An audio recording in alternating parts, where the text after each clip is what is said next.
P028 Rotating Airless Dropper Bottle. Assembly instructions.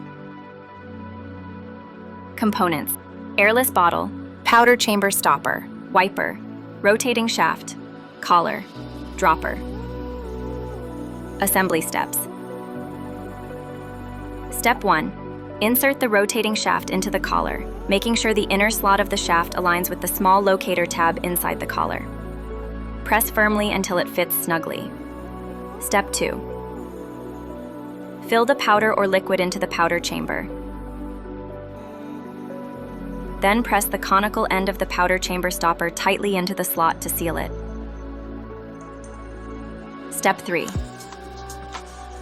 Keep the airless bottle standing upright. Fill in the main formula, then place the assembled collar on the bottle neck. Press straight down until it clicks and is securely attached. Step 4.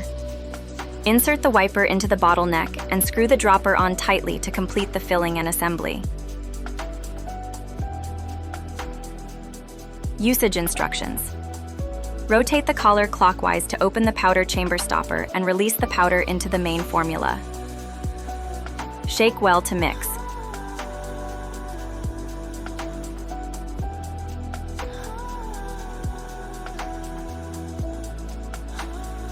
And rotate clockwise again to lock after use.